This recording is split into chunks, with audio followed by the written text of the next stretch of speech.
Peddapalli municipal 12వ ward councillor Namsani Suresh Babu వినూత రీతిలో మురుగు కాలువలలో దిగి నిరసన తెలిపారు. పెద్దపల్లి ఎల్లమ్మ చెరువు కట్ట పక్కన నూతనంగా వేస్తున్న బీటీ రోడ్డు పక్కన డ్రైనేజీ నిర్మించాలని డిమాండ్ చేశారు.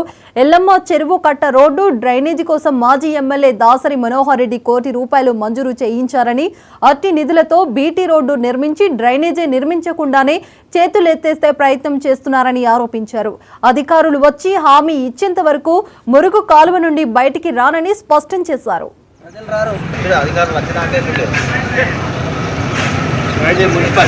12వ వార్డులో డ్రైనేజీ వ్యవస్థ చాలా అస్తవ్యస్తంగా ఉన్నది. చూడొచ్చు మీరు.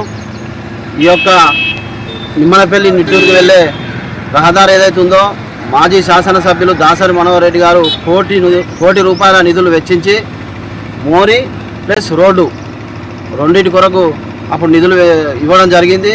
ఇప్పుడు ఓన్లీ రోడ్డు వేసి దీనికే ₹1 కోటి అయిపోయినాయని చెప్పి కాంట్రాక్టర్లు చేతులు దులుపుకునే ప్రయత్నం చేస్తున్నారు. ఏఈ గారికి కమిషనర్ గారికి నేను చెప్పినా అయినా కూడా తర్వాత మళ్ళీ ఏదైనా నిధులంతా అప్పుడు పెడదామంటారు. ఇప్పుడు ఈ రోడ్డు వేసే క్రమంలో దీన్ని చేస్తలేరంటే మళ్ళీ తర్వాత అనేది అటే అవుతుంది. ఈ చెరువు కట్ట పైకి వచ్చిన నీళ్లు కూడా దీనిలోకి వచ్చి ఇళ్లలో పోయే పరిస్థితి ఏర్పడుతుంది.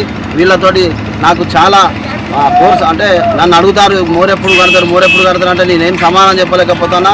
దయచేసి ఇప్పటికైనా అధికారులు ఇక్కడికి వచ్చి ఈ డ్రైనేజ్ గురించి నాకు ఏదో ఒకటి తప్పకుండా చెప్పి ఇప్పుడే రైలు వేసిన తర్వాతనే బీటీ రోడ్డు ఫైనల్ కోటింగ్ వేయాలని చెప్పి అప్పటిదాకా ఈ నిరసన కార్యక్రమం ఇలాగనే కొనసాగిస్తానని చెప్పి తెలియజేస్తున్నాం. మాకు అంత గబ్బులు ఎత్తాంది, వాసన వస్తుంది.